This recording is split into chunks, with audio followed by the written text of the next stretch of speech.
नमस्कार। किस्से कहानियाँ विद मोटिवेशन चैनल में आपका बहुत बहुत स्वागत है। दोस्तों, हमारी आज की कहानी है 3 बेटों की अम्मा। तो शुरू करते हैं आज की कहानी।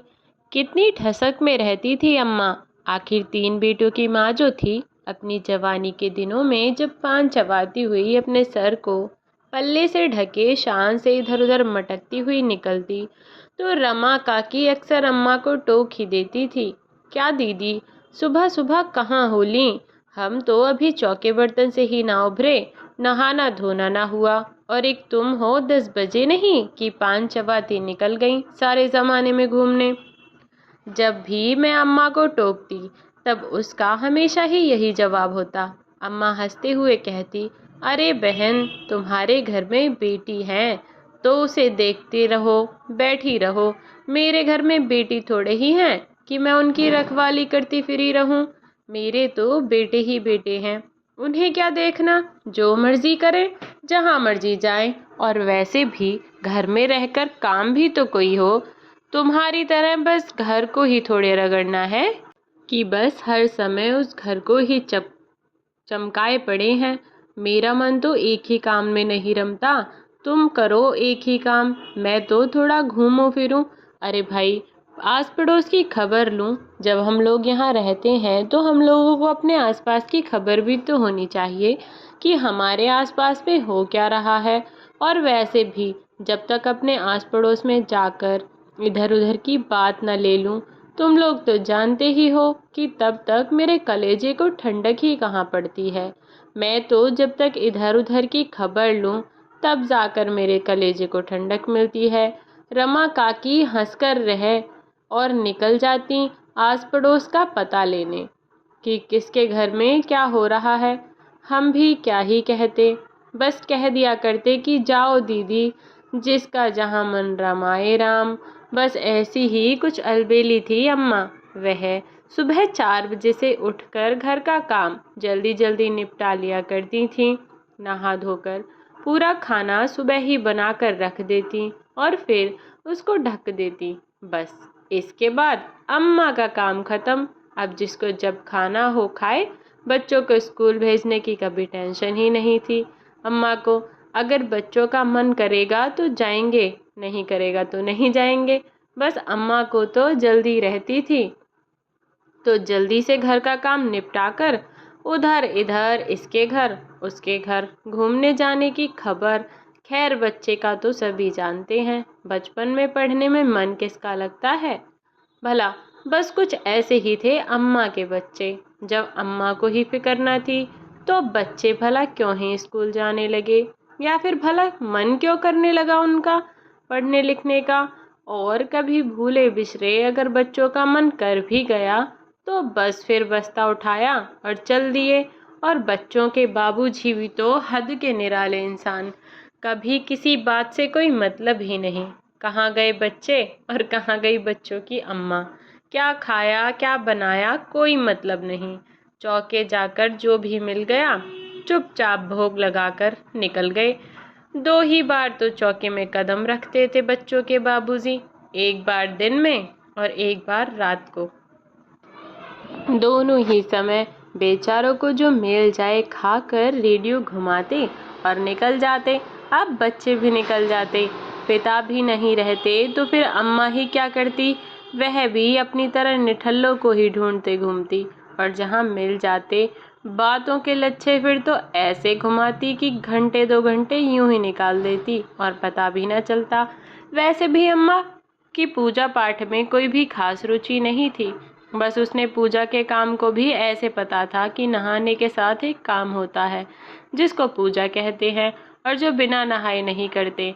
बस ऐसे ही काम की तरह जैसे घर के सब काम होते हैं, वैसे ही पूजा भी हो जाती। ना मंत्र, ना कोई जाप, ना कोई खास पूजा की विधि। बस अपने पिताजी के मुख से सुने कुछ भजन जानती थी, वही रटे शब्द पूजा करते मुख से कहती चली जाती। बाबूजी की भी कोई खास कमाई तो थी नहीं, कुछ खेती बाड़ी थी, उसी से काम चल जाता था। यूं ही मस्ती में अम्मा ने अपनी जवानी के दिन काट लिए, और बच्चों पर उसने कोई खास ध्यान नहीं दिया। इस बीच बच्चे न जाने कब बड़े हो गए और अम्मा की उम्र कब ढल गई, उसको पता ही नहीं चला। बस अम्मा को एक घमंड था, और वो घमंड था कि अम्मा के 3 बेटे थे, उसकी कोई बेटी न थी। न जाने कैसी सोच थी अम्मा की। खैर, जब बड़े बेटे का ब्याह हुआ और पहली बहू घर पर आई, तब तो ठाठ से दोगुनी हो गई अम्मा। कुछ दिन तो बहुत ही ऐश रही। जो थोड़ा बहुत खाना पानी अम्मा को पहले बनाना होता था, अब तो अम्मा को उससे भी छुट्टी मिल गई। अब तो जो भी जैसे भी बनता बहू ही बनाती। अम्मा को रसोई से छुटकारा मिल गया। बड़ी बहू को एक के बाद एक सास की तरह 3 बेटे हुए। सास की तरह अकड़ से चौड़ी हो गई बहू रानी। अरे भाई, होती भी क्यों ना, सास की बराबरी जो कर ली थी बहू ने, अब तो अम्मा भी भूले न समाती। बड़ा बेटा गांव में ही पिता की खेतीबाड़ी को संभाल रहा था। तीसरे पोते के जन्म के समय ही बाबूजी गुजर गए। अम्मा की ठसक बाबूजी के जाते ही अपने आप कम पड़ गई थी। अब अचानक से लोक परलोक का ध्यान आया। टहलने तो अभी भी निकलती, लेकिन हाथ में लोटा और पूजा की डाली लेकर ढूंढ ढूंढ कर पूरे गांव में हर मंदिर पर माथा टेकती, हर मूरत पर जल चढ़ाती। ऐसा लगा जैसे बहुत कुछ बदल गया हो। 2 मंत्र में पूजा खत्म करने वाली अम्मा अब 2 घंटे मंदिर मंदिर मूरत मूरत घूमकर तब कहीं जाकर वापस आती। खाना भी बिल्कुल सादा खाती, प्याज लहसुन सबका त्याग कर दिया। अब बाबूजी की तरह दिन में बस 2 बार जो मिल जाता खा लेती। हाँ, जो मिल जाता बहुत नियम से बनता था। मजाल है कि कुछ इधर उधर की चीज अम्मा के खाने में पड़ जाए या बन जाए। धीरे धीरे अब समय बीता और दूसरे बेटे की शादी करने का समय भी आया। मंझले बेटे से अम्मा को विशेष ही लाड़ था। वह थोड़ा सा पढ़ने में भी होशियार था। 10वीं की परीक्षा को पास कर अब वह आगे की पढ़ाई के लिए घर से निकल गया था। पर पढ़ाई क्या होती, पहले से पढ़ाई का कुछ होश न रहा था, और अब अचानक से तो क्या मन लगता पढ़ाई में। मंझला बेटा होशियार तो था ही, वही छोटे मोटे काम करने लगा। किस्मत ने साथ दिया तो काम न चल निकला। मंझला बेटा अब दिन पर दिन तरक्की करने लगा, अच्छा कमाने लगा। मंझला बेटा वैसे भी पहले से ही अम्मा की माँ का लाडला तो पहले से था, और इसके साथ साथ अब तो बाहर कमाने लगा, तो माँ और इतराने लगी उसके नाम पर। अरे रमा, सुनती हो, मंझला बाहर कमाने लगा, मुझे भी अब पैसे भेजेगा, ऐसा है मेरा बेटा। अम्मा अपने मंझले बेटे की बढ़ाई करते हुए थक ही नहीं रही थी। वह बस उसके ही बारे में रोज रोज नई नई बातें बताती रहती, और मैं सुनकर बस चुप हो जाया करती। मेरी भी 2 बेटियां और 1 बेटा था, जिनकी मैं भी अम्मा थी। अम्मा की सबसे अजीज थी। उसने भी अपनी 2 बेटियों का ब्याह कर दिया था, और बेटा घर खेती संभाल रहा था। रमा काकी हंसकर बोली, चलो दीदी, 3 में से 1 तो बन गया, वरना गांव घर खेती बाड़ी में अब रखा ही क्या है। वैसे भी तेरा लाडला तो वही है। मेरे बेटे का तो घर से बाहर निकलने का मन ही नहीं करता। इतना सब जब रमा ने कहा तो अम्मा हंस पड़ी। हाँ रमा, मेरी तरह सबके बेटे थोड़े ही हैं। अम्मा ने फिर से रमा से तंज कसते हुए कहा। अपने 3 बेटों के होने पर वह बहुत ही इतराने लगी। रमा भी बस चुपचाप सुन रही थी। अम्मा ने मंझले की शादी खूब ही धूमधाम से पैसे लेकर पढ़ी लिखी लड़की से की थी। लड़की कुछ दिन तो नई नवेली बहू बनकर घर में रही, फिर अपने पति के साथ निकल गई शहर को। अम्मा रोकती थोड़े ही, आखिर बेटे के साथ बहू नहीं रहेगी तो क्या सास के साथ रहेगी। और इधर छोटा बेटा भी पढ़ाई के नाम पर शहर चला गया था, और वह वहाँ गलियों में मुंडेरों की खाक छानता फिर रहा था, यहाँ वहाँ मटर गश्ती करते। अब उसने एक नई आफत मोल ले ही ली। अम्मा को फ़ोन किया। अम्मा, माफ़ कर दो, ब्याह करना पड़ेगा। क्यों रे, अचानक से ब्याह की बात कहाँ से आ गई? सच्ची सच्ची बता, तूने क्या कांड किया है, वरना मेरे से अच्छा न होगा कोई। नहीं अम्मा, मैंने कुछ नहीं किया, दोस्तों ने फंसा दिया। अरे क्या कहना चाह रहा है, साफ साफ बोल, क्यों मेरी धड़कनें बढ़ा रहा है? अम्मा बोली। क्या बोलता है लड़का, दोस्तों ने कैसे फंसा दिया? जो तुझे ब्याह करना पड़ेगा, मेरी जान मत सुखा, धीर सीधे सीधे बता हुआ क्या? अरे माँ, वो यहाँ मैं जहाँ रहता हूँ ना, उनकी एक लड़की है। सब लड़के उसको परेशान करते रहते थे। मैंने कुछ नहीं किया। अंकल ने एक दिन पुलिस बुला ली। सबके सामने सब लड़कों ने मुझे फंसा दिया। पुलिस बोली शादी करनी पड़ेगी। अब मैं क्या करता? लड़की बढ़िया है अम्मा, तुझे भी पसंद आएगी। अम्मा गुस्से से लाल हो गई। बित्ते भर का छोकरा मुझे समझा रहा है। ऐसे ही तेरा नाम हो गया, ऐसे ही पुलिस आ गई और ऐसे ही तू ब्याह कर रहा है। हेलो हेलो, मैं भी देखती हूँ कैसे ब्याह करता है। अम्मा ने फिर फोन घुमाया। 2 बार 4 बार फिर फोन पटक पटक कर बड़बड़ाती निकली। जरूर कुछ कांड कर दिया लड़के ने। किससे कहूँ, क्या करूँ? पर अम्मा को कुछ करना ना पड़ा। 2 दिन बाद ही छोटा दुल्हन के साथ घर लेकर आ गया। हाय रे राम! अम्मा सर पकड़ कर बैठ गई। यह किसे उठा लाया रे छोटे? तुझे और कोई नहीं मिली ब्याहने को? इससे लाख गुना अच्छी लड़कियां तो यहाँ गांव में पड़ी हैं, और तू शहर से ऐसी लड़की उठा लाया? ना रंग, ना मुंह, ना लंबाई, कुछ भी तो नहीं है इस छोकरी में। क्या देखकर ब्याह कर आया? अम्मा बहुत रोई, बहुत चिल्लाई, पर अब क्या कर सकती थी?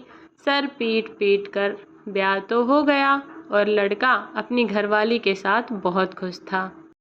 दिखने में साधारण रंग सांवला, नाक चिपटी बहू को देखकर अम्मा का खून खौल रहा था। अब तो रोज रोज सोते उठते एक नया काम मिल गया अम्मा को। छोटे बेटे और बहू को खरी खोटी सुनाने ही लग ही जाती। आखिर कब तक सुनता? एक दिन आकर बोल दिया अब सीधा छोटे बेटे ने, देख अम्मा, मुझे जाना तो अभी कहीं नहीं है, रहूँगा तो मैं यहीं, लेकिन तेरी गालियाँ ना मैं सुन पाऊँगा और ना मेरी बीबी को पसंद है, इसलिए मेरा हिस्सा दे दो, मैं अलग हो जाऊँगा। अपना कमाऊँगा, अपना खाऊँगा, तेरी गालियाँ नहीं सुनूँगा। अम्मा देखती रह गई। यह तो जानती ही थी कि एक ना एक दिन यह होना ही है, लेकिन इतना जल्दी होगा यह नहीं जानती थी अम्मा। अम्मा ने भी जोश भरा और कह दिया, ठीक है ले ले हिस्सा, पर बटेगा तो सिर्फ तेरा हिस्सा थोड़े ना होगा। बुला मंझले को फ़ोन करके, वह भी आ जाए तो बंटवारा होगा। मुझे भी तुम दोनों की शक्ल नहीं देखनी। हफ्ते भर में मंझला आ गया। बंटवारे के नाम पर भला आता कैसे नहीं? बाहर भले ही कितना भी कमा ले, गांव का हिस्सा और बाप दादा का छोड़ता कैसे? 3 अलग अलग हिस्से बट गए। सारी जमीन जायदाद, घर घेर, डेहरी, पेड़, सामान, चूल्हा, बर्तन, सब में हिस्सा लग गया। सब बांट दिया गया। सारा बंटवारा हो जाने के बाद मंझला अपना हिस्सा समेटकर अलमारी में ताला डाल वापस शहर निकल गया। छोटा अपनी घरवाली के साथ अलग खाने पकाने लगा। अब अम्मा अकेली रह गई बड़े के हिस्से। बड़ा बेटा खेती बाड़ी से जो भी कमाता धमाता था। अब कुछ दिनों से तारी चिलम की आदत लग गई थी, उसी में डूबा रहता था। बड़े की घरवाली 2 वक्त का खाना नियम से बनाकर अम्मा के आगे रख देती थी। अम्मा खा लेती, पर अब एक नया काम शुरू हो गया था अम्मा का, गिन गिन कर चुन चुन कर गालियाँ देने का। इतना बड़बड़ाती बुढ़ी अम्मा को एक दिन दौरा पड़ गया। अस्पताल लेकर गए तो शहर में दिखाने को बोला डॉक्टर ने। अब मंझले बेटे को फ़ोन किया गया। मंझला अम्मा को लेकर अपने घर आ गया। यहाँ नई जगह, नया माहौल। अम्मा का जी थोड़ा हल्का हुआ। बड़बड़ाना तो यहाँ छोड़ ही दिया। अब अम्मा पागल थोड़ी ही ना थी कि शहर में बेटे बहू का मजाक बनाती। चुपचाप टुकुर टुकुर बैठकर बालकनी से दुनिया को निहारती रहती। यहाँ मंझली बहू की रसोई उतनी शुद्ध नहीं रहती थी जितनी गांव में बड़की की। कुछ दिन तक तो उसने सास के लिए थोड़ी शुद्धता रखी, लेकिन जब सारी जांच और इलाज कर लेने के बाद भी बुढ़िया वापस न गई, तो मंझली ने भी अब अपने हिसाब से सारे तड़के लगाने शुरू कर दिए। अम्मा इतने दिनों से यह सब छोड़ चुकी थी। इसकी बदबू से उसका जी मिचलाने लगता।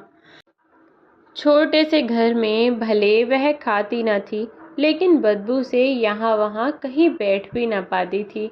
धीरे धीरे अम्मा का मन यहाँ से भी उछटने लगा। महीना होते होते अब अम्मा फिर दोबारा गांव वापस आ गई, बड़ी बहू के पास। फिर वही दिन और वही रात। अब अम्मा की ही तरह 3 बेटों की माँ उसकी बड़ी बहू सुबह से तफरी पर निकल जाती थी। अम्मा के पैरों में अब उतनी ताकत नहीं रह गई थी। अब कमजोरी ने पूरे शरीर को जकड़ लिया था। वह बेचारी अब गठरी बनी घर के मुख्य द्वार की ही चौखट से लगी आने जाने वालों को ताड़ती रहती। कभी किसी को टोक देती, कभी किसी से उलझ पड़ती, वहीं बैठे पूरा दिन निकाल देती थी। अब तो किसी ने अम्मा की बातों का जवाब देना भी बंद कर दिया था। 4 बार पोतों को आवाज़ लगाती थी, तब कहीं जाकर कोई एक आकर बात का जवाब देता या अम्मा की बात को कान लगाता। इस तरह अम्मा ने कई दिन गुजारे। अब अपने बड़े बेटे को भी कभी ताड़ी पीकर झूमते आते देखती तो दरवाजे से उसे गालियां देना शुरू कर देती। कभी छोटे बेटे को साइकिल के पीछे अपनी घरवाली को बिठाकर जाते देखती तो फिर उसे गालियां देने लगती। इस तरह एक दिन यूं ही बड़ी बहू से भी उलझ पड़ी। गुस्से में जो 2 वक्त का खाना खाती थी वह भी खाना छोड़ दिया था। तुझे क्या लगता है तेरे भरोसे जिंदा हूँ? नहीं खाऊंगी तेरा बनाया हुआ, तेरा छुआ हुआ नहीं खाऊंगी। बुढ़िया ऐंठन में 3 दिन तक भूखी रह गई। कुछ दुकान से जाकर बिस्कुट या नमकीन खरीद कर लाती, चबाते हुए ही पूरा दिन गुजार देती थी। पर ऐसा कब तक चलता? फिर बड़ी बहू ने ही मनोबल किया कि कहीं बुढ़िया बिना दाना पानी के ही न चल बसे। तब कहीं जाकर खाना खाया अम्मा ने। ऐसे ही बड़बड़ाते हुए, झगड़ते हुए एक दिन अम्मा चौखट पर ही सर टिकाए पड़ी रह गई। किसी ने अम्मा की कोई सुध न ली। जब पूरा दिन बीत गया और दिन से रात हो गई तो बड़ी बहू आई। अम्मा आप घर चलो, रात हो गई, खाना खा लो। 2-3 बार आवाज़ लगाई, अम्मा नहीं हिली तो हाथ लगाया। जैसे ही बहू ने हाथ लगाया तो अम्मा लुढ़क गई। हाय राम! 3 बेटों की अम्मा चौखट पर मरी पड़ी थी। चारों तरफ चीख पुकार मची। बड़ा बेटा, छोटा बेटा, उसकी बीवी सभी इकट्ठे हुए। मंझले बेटे को फ़ोन किया। रात का वक्त हो रहा था। मंझले को कहा गया सुबह तक आने को। सुबह अंतिम संस्कार होगा। लाश को आंगन में रखा गया। सबसे जोर लगाकर छोटी बहू रोती रही। हाय अम्मा, कभी मुझे अपना नहीं माना। मुझे अपना माना होता तो इतनी जल्दी ये गत ना होती। अभी तो सभी पोते पोतियों का मुंह भी नहीं देखा। अब इतनी जल्दी क्या थी जाने की। इधर मंझले की अपनी समस्या थी। झट से गांव में बड़े चाचा को फ़ोन लगाया। बोला, काका क्या सुबह आना ही ज़रूरी है? मेरा कुछ काम पड़ेगा क्या? नहीं बेटा, ऐसे तो बड़े छोटे का ही काम होता है, मंझले का तो कुछ काम नहीं होता। वैसे आ जाते तो माँ का मुंह देख लेते। वह तो ठीक है काका, लेकिन बहुत ज़रूरी काम फंसा है। 10 दिन बाद ही आ पाऊँगा। सबको कह दीजिएगा मेरा इंतज़ार ना करें। अब उनको देखकर मरी हुई अम्मा की आत्मा अपने लाडले मंझले बेटे के शब्द सुनकर अपने मर जाने पर और ज़्यादा खुश हो गई। तो दोस्तों, यह थी हमारी आज की कहानी। कहानी आपको कैसी लगी कमेंट बॉक्स में बताना बिल्कुल ना भूलें। अगर चैनल पर नए हैं तो चैनल को सब्सक्राइब कर दें ताकि आपको ऐसी ही नई नई कहानियाँ सुनने को मिलती रहें। और इस कहानी से आपको क्या सीख मिली यह भी ज़रूर बताएं।